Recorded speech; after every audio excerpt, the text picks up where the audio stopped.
the outline for today. Have you met Corwin Millett, our current president, before? I'm sure y'all I have have. met.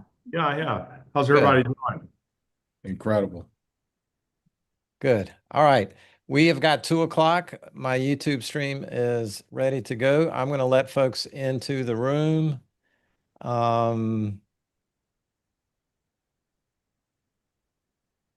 And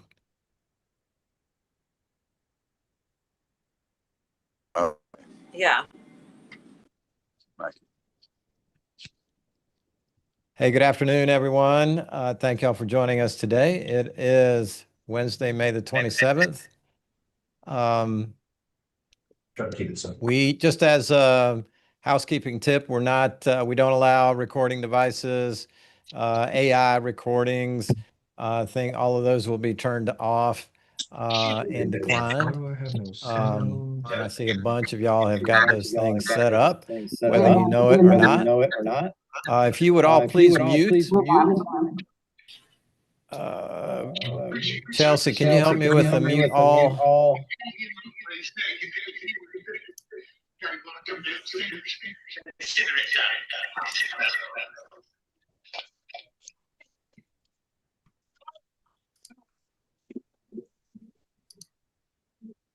Wow, there are so many of these AI note takers in here.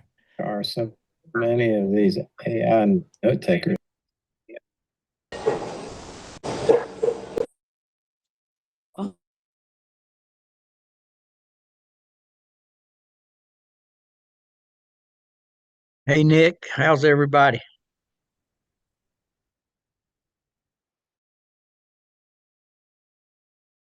Good.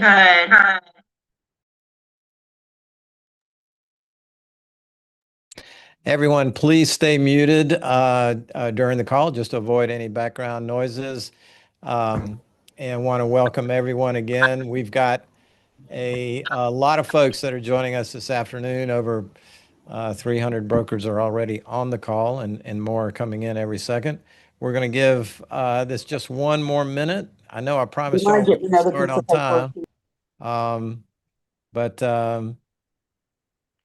we've got just a little bit of housekeeping here to take care of.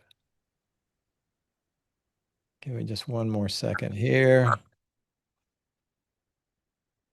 All right. Well, President Corwin, I believe we can go ahead and start. I'll continue some of the back housekeeping stuff here, but please let's get started. Thank you so much, Nick. So good afternoon, everyone. Thank you all for taking time out to be here with us on today. So welcome to the South Carolina Realtors Virtual Broker Update. I am Corwin Millett. I'm your 2026 SCR President. Again, thank you all to the brokers in charge joining us today. We know and understand how incredibly valuable your time is, especially as you all navigate your agents through one of the most transformational periods our industry has ever seen. So because of that, we want to go straight to the top to get you the answers and insights you need to lead your brokerages effectively. So today I'm extremely honored and humbled to welcome as our special guest today, the president of the National Association of Realtors, Kevin Brown. Now, Kevin is a second generation real estate professional. So that means the first generation ain't get enough. He had to keep going with over 47 years of experience in the industry. He is a broker owner of Better Homes Realty and Brown Commercial Investment Real Estate Services in California. Now, we won't hold that against him. Now, having served as the 2014 president of the California Association of Realtors and having testified before Congress on behalf of NAR on multiple occasions, he brings an incredible wealth of advocacy and leadership experience to the table. So, Kevin, I want to welcome you officially and thank you so much for being here today with us in South Carolina, virtually at least. Kevin, you're muted. Got it. Thank you. Thank you.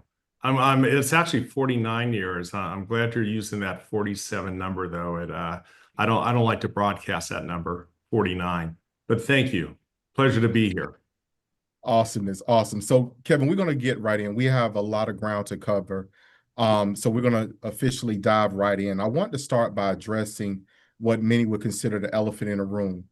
There is a lot of change happening currently in the MLS space. So what role is NAR currently playing in that particular arena?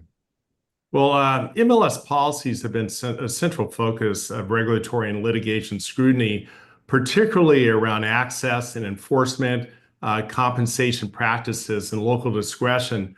So NAR's role is to support and strengthen, not to run the MLS ecosystem, while respecting local governance and operations. Each local market has unique needs and characteristics, and NAR strongly supports local discretion of the MLS to determine what's best for their brokers, the consumer, and the marketplace in those individual markets. So NAR is conducting active outreach to all MLS executives to discuss marketing challenges, trends, and how NAR can best support. NAR recently released 3 new resources to guide MLS leaders and participants through recent market shifts.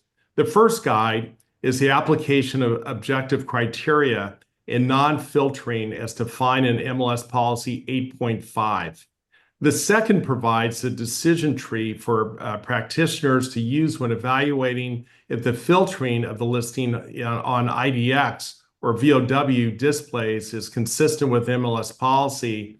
And third, provides clarity on the meaning of purpose of one-to-one broker-to-broker communications related to private listings, and clearly lays out activities that do and do not trigger CCP. So thank you for that. So moving from the MLS, let's get over to the market itself. So, we have this conversation often about a shortage of homes. So nearly 4.7 million homes nationally we're short on the market. So affordability is a huge challenge that faces our industry. What is NAR doing to help the people in this room, but also their agents, be successful in such a tight environment? Thanks. Yeah, the biggest challenge facing NAR is the lack of affordable housing, the lack of inventory. The middle income buyer are feeling this the most, and there's about 420,000 listings that are completely missing from the marketplace in the price range of 260,000 and below. NAR is proactively addressing housing supply and affordability issues through its lobbying efforts. This year, we helped advance a bipartisan federal housing supply legislation in both the House and Senate. It is the most significant housing bill in nearly 2 decades, not since the Great Recession in 2008. But NAR is lobbying a comprehensive strategy to shape the debate on Capitol Hill, including outreach and research and coordinated member lobbying. In January, NAR commissioned a bipartisan consumer poll that showed the vast majority of respondents, about 85%, believe owning a home is still part of the American dream. And once respondents understood some of the reforms that NAR was lobbying for, the majority, about 64%, said that these kinds of policies would make home ownership more attainable. We shared these findings with the Trump administration and the White House and Congress, and the research. We brought that research to the forefront of the president's State of the Union address. He actually mentioned it in his address, and NAR also issued targeted calls for action on House and Senate bills through our federal political coordinators. The House calls for action reached about 96% of members, and the Senate call for action reached about 98% of members, and more than half were reached in the first 24 hours. It was very effective. This legislation reflects years of sustained lobbying and relationship building with lawmakers on both sides of the aisle, including work to advance practical local solutions to build and support for reforms in Congress. Bills that would take important steps to close the housing supply gap and make homes more affordable by giving communities new tools and resources to build more homes, streamlining federal processes that delay construction, modernizing federal programs to expand homeownership opportunities, and more. NAR is encouraging Congress to work together and send this legislation to the president's desk. High-level conversations with members of Congress and their staff about the legislation that we've engaged in seem very encouraging. And at every point, the leadership team, our lobbyists, whenever we come into contact with key congressional figures and people in the Senate, we are pushing this legislation and hoping that it makes it to the governor's desk. Right now, it's kind of pinging back and forth between, even though it's been approved by the Congress and Senate, it's going back and forth so they can reconcile their differences. And perhaps if they can't, it'll go into conference hopefully soon and then go to the president's desk. So we're very optimistic about it. Awesome. Well, we really appreciate the advocacy that NER is doing on our behalf on that front. So I want to shift a little bit and start talking about initiatives. It's one thing, in theory to make a plan. It's another to actually deliver the results. So as we make our way through quarter two or Q2, where do things stand now with NER's strategic plan?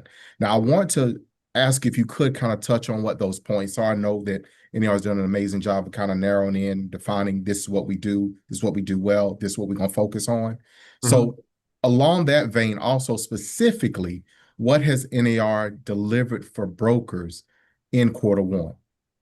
Well, I'm very excited about the strategic plan. In the first quarter, NAR initiated nearly 2/3 of the plan's projects by collaborating with members to ensure we deliver what we're delivering reflects you and your agents and their day-to-day needs. Key Q1 actions include strengthening broker relationships with broker-driven support, including a year-long schedule of live broker events, plus tools like sales meeting playbooks. Advancing bipartisan federal housing supply legislation in the House and Senate, backed by NAR consumer research and coordinating member lobbying and calls to action. Also launching the 2026 consumer ad campaign, which protects and differentiates the Realtor brand. Advancing members' education by completing a 3-year education roadmap and selecting a new learning management system. That's CRD, our educational arm. And then activating corporate partnerships to expand everyday member value and help offset dues. A good example of that is a new product that Realtor.com just came out with, Realtor.com Plus, where we've incorporated RPR into that platform. And then strengthening and collaborating with MLS by reinstituting the MLS Executive Advisory Group and releasing coming soon resources to support clear compliance and implementation.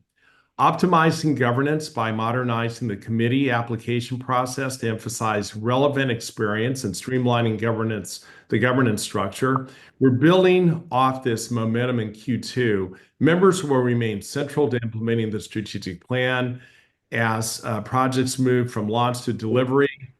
Input continues to be the guiding priority because the plan only works if it works for you. And so this is what the members said they wanted. We actually went out, we sent out over 3.5 million invitations to get feedback on the strategic plan, input rather, on the strategic plan. And we got about a response from about 150,000 people. The reason it's 3.5 million because we sent it out 3 times, but we got significant feedback. And so this is what the members and brokers say that they want, and we're trying to deliver on that. So I'm very excited about Q2 coming up, and we'll give you a quarterly report at the end of Q2. Awesome. That's great progress. So now I want to pivot to a topic that I know keeps many of the brokers on this call up at night, some with night sweats, some with heart palpitations, and that's legal risk. It's a big issue on brokers' minds right now. So what is NAR doing to, quote unquote, de-risk the portfolio and protect the members? So NAR's de-risking strategy protects members and the association's future by analyzing and addressing our legal risks. Legal risk to the association should not be a known or unknown thing. And for way too long, that's exactly what it was. In fact, it's one of the commitments we made to the industry within our strategic plan. This is not to say NAR is going to be risk-free. As leaders in the industry, we have to assume some of the risks, but it's important that we understand those risks and make a deliberate decision about our path forward. For example, last year, for the first time in the history of NAR, we worked with a nationally renowned law firm to complete an initial assessment, a thorough risk evaluation, leading to multiple policy adaptations. Based on that review, the NAR Executive Committee ratified 18 changes to our MLS handbook that strengthens and modernizes the policies by reinforcing matters of local discretion, such as non-member access to the MLS, modernizing administrative operations and enforcement rules, and removing outdated MLS enforcement practices. And our risk assessment continues. This is something that's going to be ongoing to guide updates to the Code of Ethics and the association's positioning on ongoing clear cooperation policy conversations. We're better positioned more than ever to be proactive in identifying risks on the horizon. So NAR is continuing to work transparently to update our policies to ensure we can continue to serve our realtors for generations to come. Awesome. Protecting the membership obviously is paramount, but navigating the legal challenges has obviously caused some strain over the past few years. So sound relationships, we know, are built on trust. So what is NAR doing right now to restore trust with brokers? Well, for too long, brokers felt that they did not have a role in NAR, and that's our problem. And they were not consulted in key areas. And so we heard you, and we're making changes because we know we need to do better. In 2025, NAR has made broker engagement a priority by bringing in Sherry Chris as special advisor, meeting directly with brokers affected by the settlement and expanding outreach across our industry. The organization significantly increased listening efforts through meetings with 478 industry groups, 40 broker executive representing about 700,000 plus agents, and participation in 47 state and local broker summits. NAR also gathered targeted broker feedback through surveys, focus groups, research on broker needs, and a record-setting broker power hour with 1,600 additional brokers to discuss a strategic plan. And we're continuing to listen to engage with brokers. This year, we participated in 32 broker summits, and we have 30 more that are booked between now and the end of the year. And we're hosting a broker policy forum at RLM, our upcoming meeting, to create open discussion on the most pertinent advocacy topics. Relationship repair doesn't happen overnight, and we're committed to putting in the time and resources needed to regain broker trust and to ensure they're heard, valued, and that they're understood. Thank you so much for that. So there's been a lot of changes in our industry and in our organization recently. So when you are out on the road, Kevin, speaking with industry leaders, how would you respond to someone asking very pointedly, very directly, what value does NAR provide brokers? So a few ways NAR supports brokers and their agents, including providing marketing resources like the Realtor Property Resource, RPR, agent training and co-branding reports, business operation tools such as the AI policy template, which is relatively new, and agent onboarding toolkits, as well as engagement resources such as the broker newsletter and the broker power hours. NAR also provides many resources to help our agents get to and successfully complete their next transaction faster. These include our amazing lobbying work, which ensures realtors have a voice at all three levels of government. In the past decade, NAR prevented about $2.3 trillion in new taxes on real estate.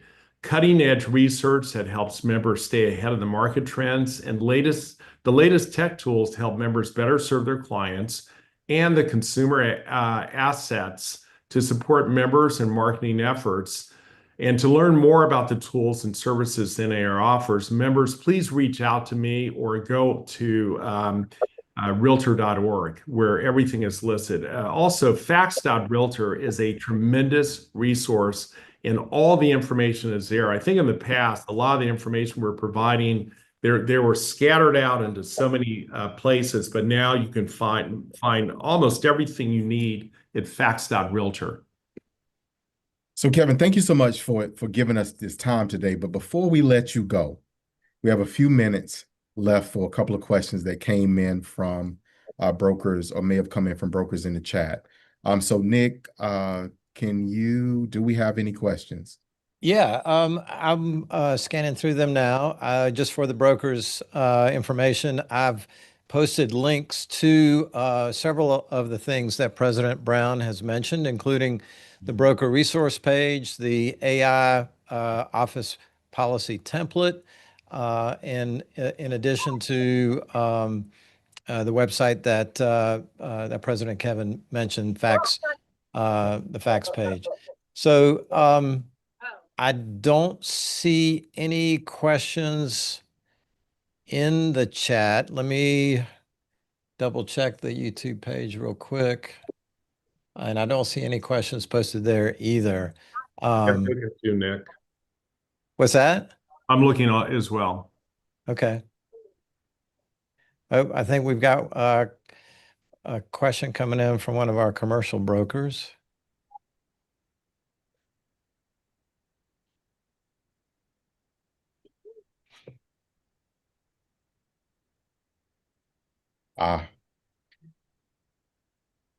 What new resources are you seeing for CRE professionals, our commercial members, Kevin? Yeah, we're gonna add a lot of more resources for commercial members to Facts.Realtors as well. And so, one of the ways we're helping commercial practitioners, we just passed a major tax reform just last year. We protected the 1031 tax deferred exchange. We're doing things legislatively wherever we can. Also, in the multifamily arena, I have a new task force that I've formed to deal with barriers to home ownership, which also includes multifamily, which is also commercial. Things like rent control, just cause for eviction, the things that are destroying cities that already have those very negative policies in place. Also, we're beefing up RPR. RPR is a tremendous resource for commercial practitioners with the AI generated trade area reports and property market analysis reports. I mean, those are significant tools, and we continue to make that better and better every single year. So I'm excited about the things that we're doing, but we can always, we're open to input from our commercial practitioners so we can offer more resources. So please reach out to me if you have any further questions regarding that, or if you have any ideas. Awesome. Awesome, Nick. I don't see any other questions in the chat. Do you? No, sir. Thank you. Thank you, President Kevin, for joining us today. Sure. Thank you. Thank you, Nick. So Kevin, again, thank you so much for your transparency, your leadership, and most importantly, your time today to speak directly to our brokers in charge. So I do have to put in a shameless plug here, which is when you are ready to leave California, you've got a home in South Carolina. All right. And we have some amazing brokers to refer you to. How about that? Well, I live right on the border now. I moved out of the San Francisco Bay Area, and I live right on the border of Nevada and California. I still had to pay the California taxes, but I feel in a way like I've already kind of moved out of California. So no plans to move in the near future. Well, look here, if you stumble across the line, how about don't stand back up until you get to South Carolina? How about that? All right, we'll see. We'll see. Awesome. Hey, Awesome. He's in Lake Tahoe. all you at He's in Lake RLM. Tahoe. Yes, sir. Thank you so much for your time today. Thank you. Thank you. Bye-bye. So everyone, now that we've heard from the national level, we want to pivot to what is happening right here in our own backyard. So I'd like to bring our chief lobbyist, Lindsay, and our CEO, Nick, in for a quick update. So Lindsay, let's start with you. The regular legislative session officially wrapped up on May 14th. So the first question I have for you, what were the biggest legislative wins for South Carolina realtors during this regular session? Awesome. Thank you, Corwin. And it has been a wild ride this year, guys. This was one of the busiest and most complex sessions that we have seen in quite some time. We were in an election year, second year of a session that always adds a lot of additional dynamics to an already dynamic and sometimes volatile environment. So it's been interesting, needless to say. Anyone familiar with politics, I'm sure, knows that some of the toughest battles that have the most meaningful impact on our industry are often the ones that happen behind the scenes. These are the bills that don't pass or don't necessarily make the headlines. We started out our legislative session this year, and President Corwin's very familiar with this because I involved him in this process. Battling a proposed statewide impact fee on all new development that would have been stacked on top of any local impact fees that were already in place. However, I'm happy to report that we were able to kill this proposal in the House and in the Senate at the subcommittee level. So a very special shout out to President Corwin for spending long days at the State House with me, testifying in front of committees and meeting with legislators as we work through this issue. We were also able to successfully defeat proposals to legislation dealing with drones. This legislation would have greatly impacted the real estate industry's ability to use commercial drones in marketing, listing, or inspections of properties. So we were able to work with a very diverse group of stakeholders on this legislation to make sure that this bill was narrowly tailored enough to only deal with military installations and prisons. So we are making sure that this did not impact the real estate industry's use of these commercial drones in your everyday business. Even though these two bills, we took a lot of time on these, spent a lot of political capital, we were able to proactively pass some other pieces of legislation, even with everything else going on. The Small Business Tax Cut Act of 2026 passed this year, and there's a specific provision in that bill that exempts the first $10,000 of a small business's personal property small business personal property from county taxation. We're currently reaching out to some tax experts to kind of get all the ins and outs of this, and we will be in touch with everyone soon on the final evaluation of that piece of legislation. So stay tuned for more information on that. Also, we were able to finally get Heirs Property Tax Relief Act passed this year after many, many years of working with the legislature on this. So this legislation would help families clear title to heirs property without triggering any unfair reassessments, creating that more straightforward path to generational property ownership. Also worked on legislation this year dealing with eviction record policies and housing stability issues, looking at legislation that really reflected a growing bipartisan conversation around making sure that access to housing is balanced with fairness and transparency in our rental market. And last but not least, going back to the issue we dealt with the statewide impact fee. This was in the larger DOT modernization bill, but proud to announce that the larger bill without any fees attached to it was passed, and this bill is an effort to streamline and improve the organizational structure of the Department of Transportation so that they are able to focus on what they need to focus on, which is how to best address fixing our roads and bridges. So overall, Corwin, I would say we had a very successful session, given a lot of the obstacles that were thrown our way. Look, that is incredible. Look, it's almost like it was a championship series and you just literally knocked and went and swept the whole series. Sounds amazing. So next question I have for you, obviously the governor called back. Corwin, before we jump into that, sorry. No. Lindsay, a broker has a question in the chat, and we may need to get back to him on this, but he's asking a question about what happened on timberland transfer, and I'm not on the surface, I'm not familiar with that. Do you know what Mr. Oliver may be talking to about? That was a discussion that was had, I believe, in the Senate this year. Let me double check back on that, and I can certainly get back with him. I'll check the chat and get his contact info.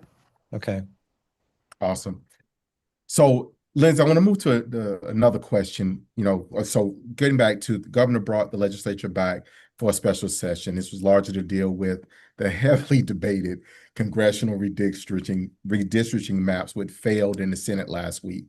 So are there any housing or real estate related bills that may show up in June? So Corwin, to back up just a little bit on that, the legislature adjourned sine die on May the 14th, but both bodies adjourned without an actual sine die resolution. And a sine die resolution is what sets the parameters on what can be taken up after this adjournment and when the actual issues can be taken up. Operating without one, we've only done this a handful of times, the most recent one being back in 2022, I believe. This is basically the Wild Wild West. There is no rules on what can be debated, and really when they can come back. So this year, the governor did call the legislature back immediately to come into a special session. So they literally got out on a Thursday and the House was back on a Friday. Special sessions are typically called when lawmakers need to deal with any unfinished business or issues that just can't wait until the next regular session. And as Corwin mentioned, this year the topic was congressional redistricting, which I'm sure you all have just seen, all over your news feeds right now. The House quickly passed the legislation to redraw South Carolina's congressional maps, but the Senate took a more cautious approach and ultimately just yesterday, after lots of back and forth over the weekend, killed the bill due to the timing of the primary, the potential court challenges and what that may cost the state, and the consideration of military, absentee, and early voting ballots that were already underway during their debate.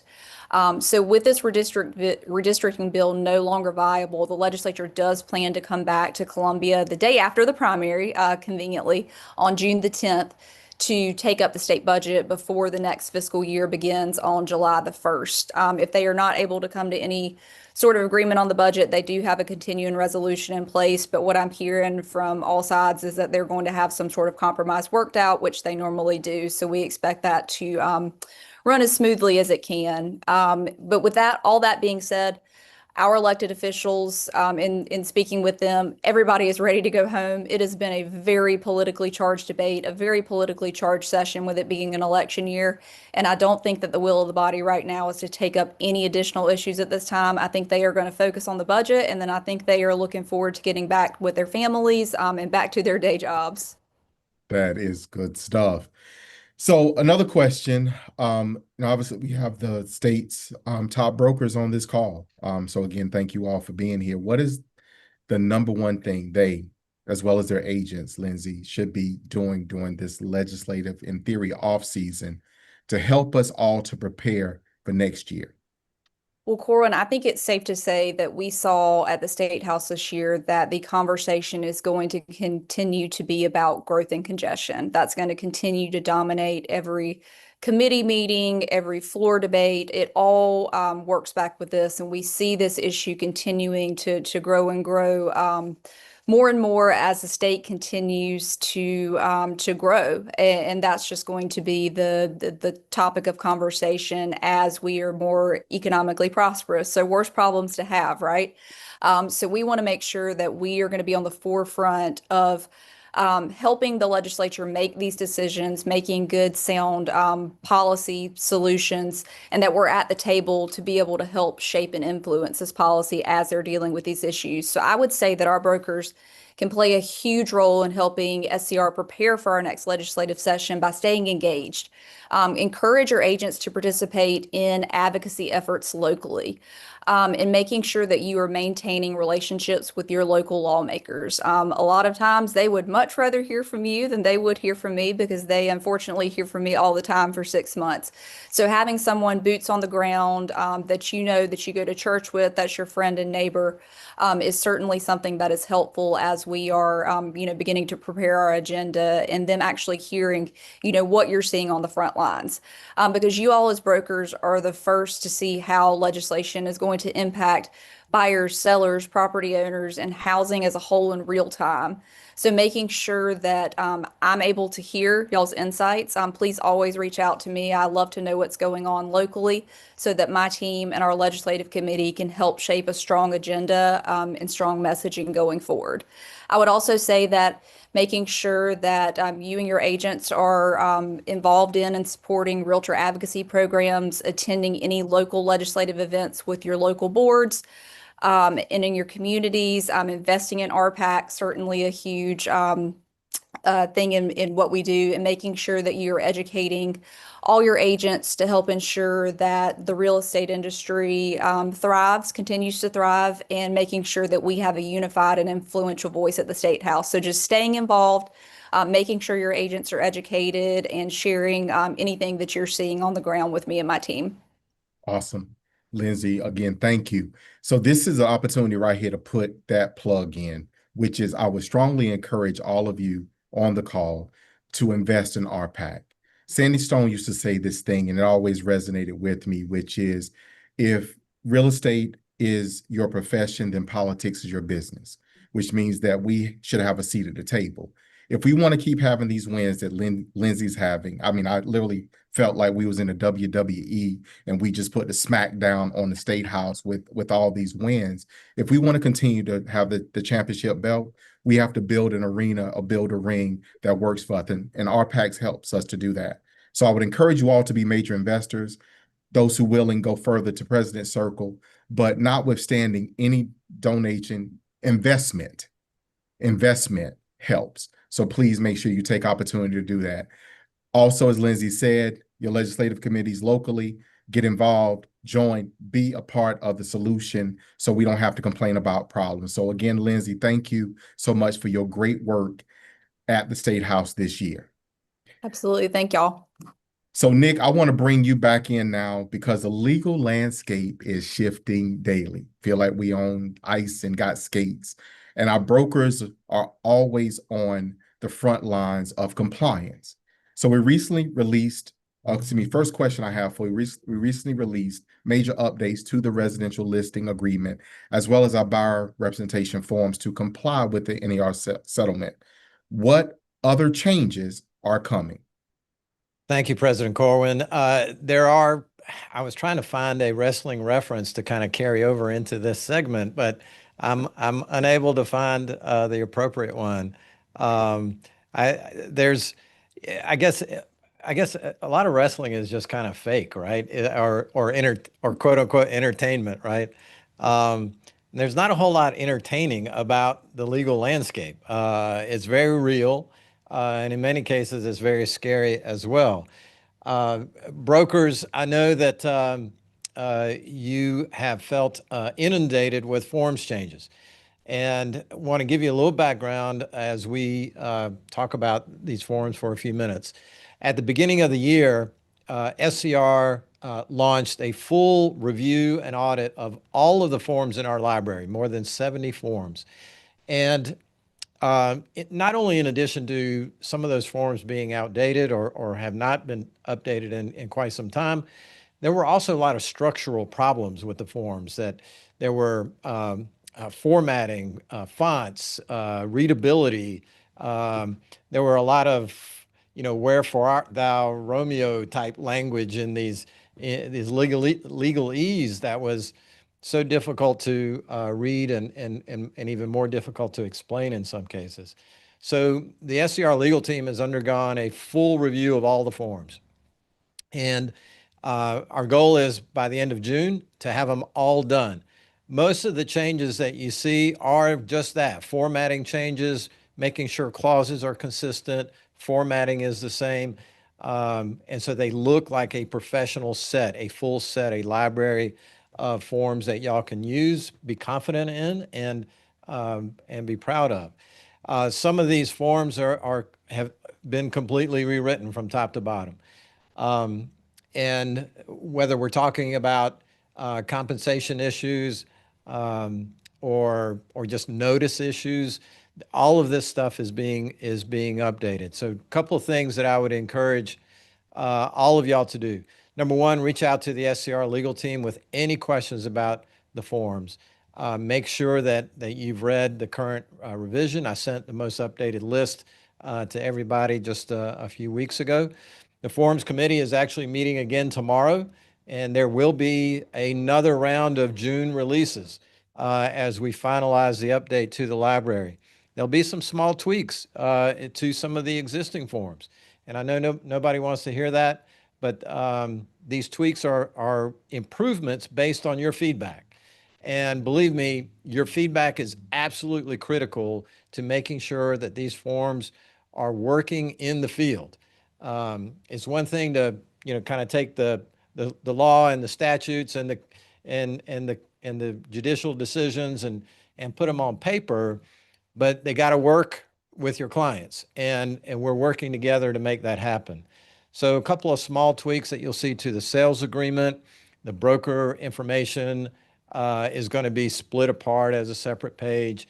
And we've got several new forms that are coming up regarding everything from occupancy prior to closing, after closing. Everything's being updated. And so today this isn't a forms class, and we're not going to go into the specifics, but certainly would welcome any emails, any contacts, any phone calls regarding the forms. As I said, they'll slowly be updated, and maybe not as well. I guess it's been pretty fast, to be honest. We've been rolling these out pretty quickly.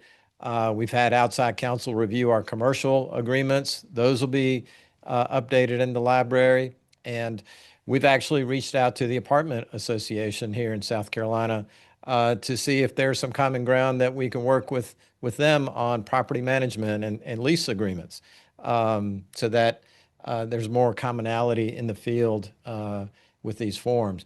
But the bottom line here, I've already gone too long on this, Corwin, I know, but the bottom line is that we're trying to make these forms easier to read, easier to explain, and easier to understand. And that means taking the legalese out, putting some more plain English back in, and we need your continuous feedback. None of these are written in stone. We'll continue to update them, and appreciate everyone's help so far in this regard. Well, Nick, if I could take a moment of liberty and add to that, not just the feedback, but your engagement. So if you haven't considered serving on a committee, maybe if you have interest in forms, maybe the Forms Committee is a committee for you to consider joining. So Nick, let me move on to the next question, which is about Forewarn. So they've recently rolled out some new features. So can you give the brokers on the call an update on how this app can help protect not only our members, but also their agents? So absolutely. I hope everyone is familiar and is using Forewarn in their office. There is a monthly training schedule that we share with our local associations. If you have not held a training session for your agents, please do so. As with any tool, it can be used for good. It can be used for bad as well.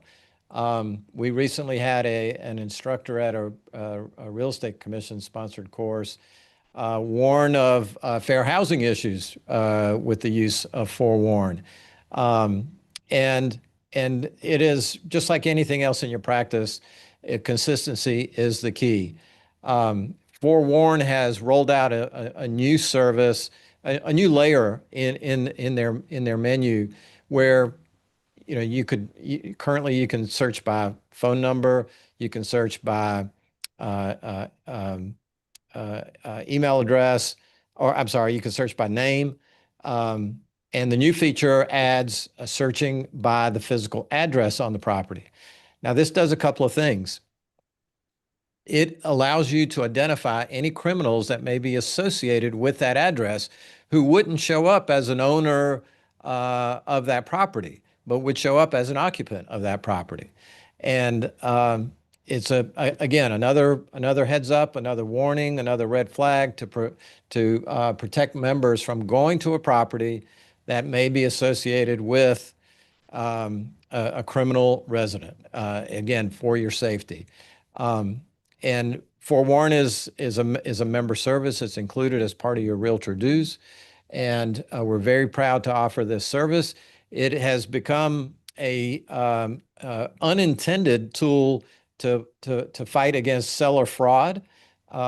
These fraudulent land scams continue to be rampant across the state, and urge you to continue to be vigilant. Look for those red flags when someone is calling to sell their vacant land. They don't want to meet in person. They want a quick sale. Their asking price is usually below market value. All the warning signs. And these brokers are getting much more sophisticated. I saw an example just a few weeks ago of someone impersonating the owner of the property through video. And they did this with an AI tool, which they found a 30-second clip of somebody on Facebook or some other social media, copied it, and then turned it into an AI virtual copy of the seller. So they look like the seller in communications, not to mention what they're doing with IDs and whatnot. One side note, kind of related to our political advocacy on this front, President Corwin and other members of the association conducted interviews of all the gubernatorial candidates recently as part of our legislative and political advocacy. And every one of the gubernatorial candidates and the candidates for attorney general all saw this as a major problem and offered their assistance in their new administrations to address this type of fraud that goes on in our state. So use Forewarn. If you're screening potential buyers with Forewarn, screen all potential buyers. Don't pick and choose. Don't create fair housing problems for yourself. Treat them all the same. Treat all your prospective buyers the same. If you screen one, screen them all. Awesome.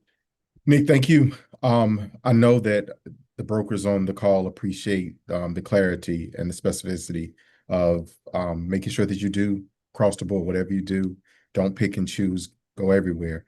So any closing remarks, Nick? Yeah, the hour is moving quickly behind us. The association has been conducting these quarterly broker meetings basically since COVID for the last few years. And I want to thank all the brokers for their time. You're the front line. You're our ambassadors across the state. And we want to make sure that we're providing the best service, the best tools, the best resources for your success. And that's going to look different for everybody, right? Different brokerages, different broker models. You all have different needs. But I want to thank you for, what I've seen in my career is the strong resilience of the real estate community. And whether it's COVID or a recession or lawsuits, this industry, this profession has found a way to rise, to continue to keep the American dream alive. NAR is celebrating the 250th birthday of our country by asking members to submit 60-second videos of what the American dream means to them. And I shot my video just last night outside of my home. I don't know if they'll use it or not, but I've sent it to them. And for me, homeownership is the story of my parents' journey to America, almost 60 years ago, giving up everything they knew, their family, their culture, to chase the American dream. And by, I don't know if it's irony or fate, but their son is the CEO of the South Carolina Realtors. And we fight and defend the American dream, which you heard from Lindsay today. And I know we have Lewis, another member of our advocacy team, Byron King, our legal advocacy team leader, is on the call today. what they do every day on behalf of our 30,000 members is extraordinary, and I want to thank them. And also want to thank, we have a special guest. I think I saw our region vice president from Tennessee, Hagan Stone, was on the call. I know he was on the call earlier. I don't know if he's still there or not, but I'm here. Hagan, Thanks very much. This has been awesome. there he is. Hagan, thank you for joining us. Glad to. But as volunteer leaders, as brokers, it's our community that makes real estate just. Hey, Louis, do you mind sharing our? We just released economic impact study. Do you mind putting the website link in the chat? Absolutely, Nick. I'm grabbing it now. Yeah, if for these legislators and local elected officials that are screaming that the sky is falling because of growth and development, we've put together some numbers to show exactly how big this golden goose really is. And the golden goose is the real estate industry in South Carolina. It's a significant part of our economic backbone of our state. But Corwin, just to wrap it up, we're going to continue these quarterly meetings and would love for the brokers to email me your thoughts and ideas on what topics, what speakers, what areas you want us to cover in future meetings. I would love your feedback. And I've set up this Google group that allows me to send calendar invites to everybody automatically. And I know yesterday that didn't quite go off without a hitch. A lot of folks thought they were getting some spam and whatnot. I'll do a better job of trying to brand those invites a little bit better in the future. But we want to make it easy for you to put this on your calendar and, so that so you can set it and forget it, right?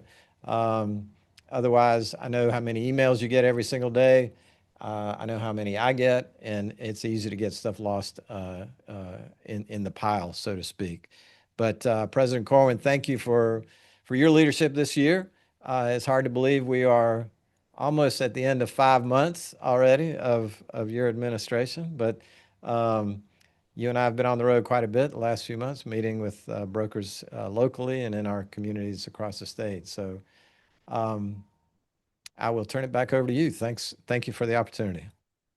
Thank you so much, Nick. And thank you, even though he signed off, to NAR President Kevin Brown.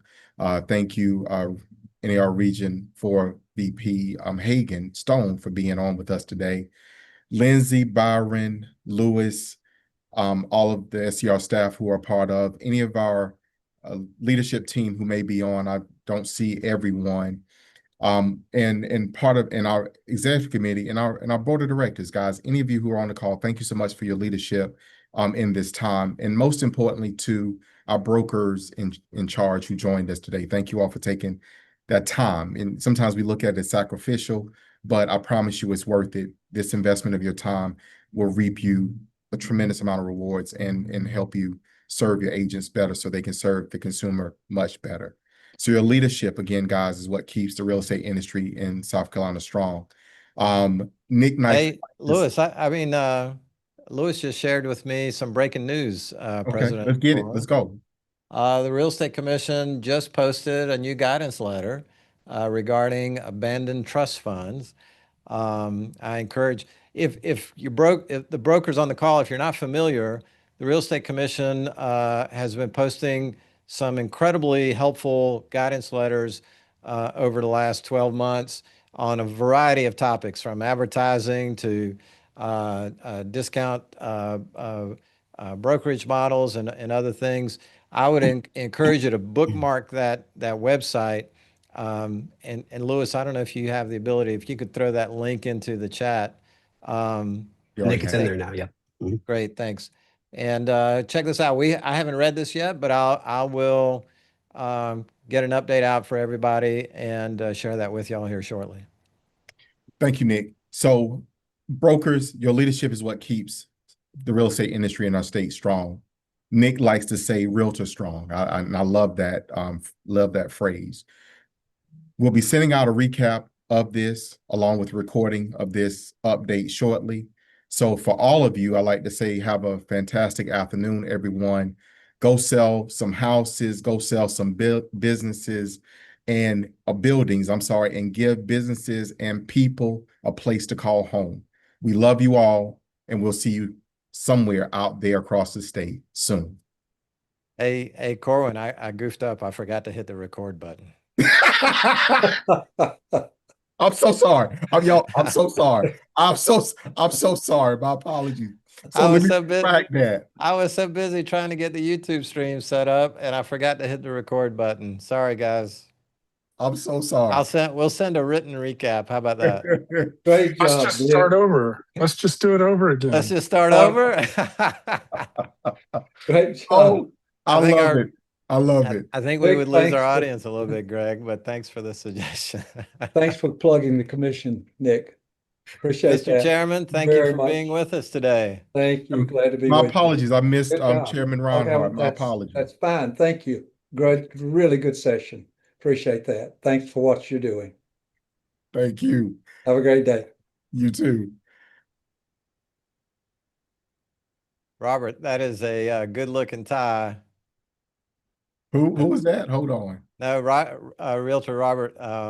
Is it Mool or Mole? Thanks. You win.